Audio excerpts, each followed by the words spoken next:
Donald Trump again invoked what he calls Canada's dependence on the US, claiming, if we don't support them, they don't subsist as a nation. It wasn't just rhetoric, it came during the first cabinet meeting of his second term, with Canada facing a fresh wave of tariffs. In Ottawa, Prime Minister Mark Carney stayed calm, strategic, and silent. While Trump sought to restructure the US economy through blunt force trade tactics, Carney prepared for a long-term response rooted in leverage, not panic. Trump doubled tariffs on steel and aluminum to 50% and signaled copper would be next. Then came threats against pharmaceuticals, chips, lumber, and cars. The pressure was designed to push Canada into a quick, lopsided deal. But Carney saw the pattern. Trump's tariff threats often came with loud headlines but quiet carve-outs. And copper proved it. Trump's administration hit copper pipes and wiring, but left ores and cathodes untouched.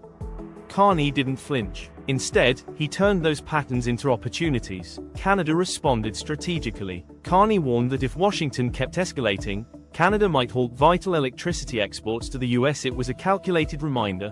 Canada held cards, too.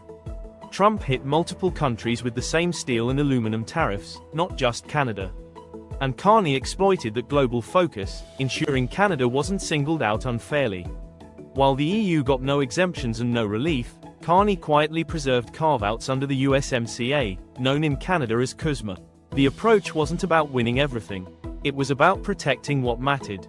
Canada sacrificed in areas like automotive components, but Carney ensured that most manufactured goods could still cross the border tariff-free. This wasn't luck, it was targeted defense. Canadian negotiators like Kirsten Hillman and Dominic LeBlanc slowed the talks down, avoided panic, and let Trump's need for a public win work against him. Carney gave Trump his headline, while Canada kept its core trade protections intact. The final deal preserved most of the CUSMA exemptions. Tariffs on steel and aluminum remained, but would be reviewed. Copper tariffs narrowed to semi-finished goods.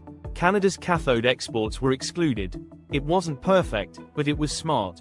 As Dan Kelly of the Canadian Federation of Independent Business put it, not the deal we would design, but a deal we can live with. Businesses still faced retaliatory pain. 70% of small firms importing from the US absorbed the full cost of Canadian countermeasures. But the worst-case scenario, across-the-board tariffs on everything, was off the table. Carney didn't just manage the crisis. He set Canada up for what comes next. Catherine Fortin Lefebvre of the Canadian Chamber of Commerce stressed that the most vital CUSMA exemptions stayed intact. That stability gave Canada room to prepare for the next review.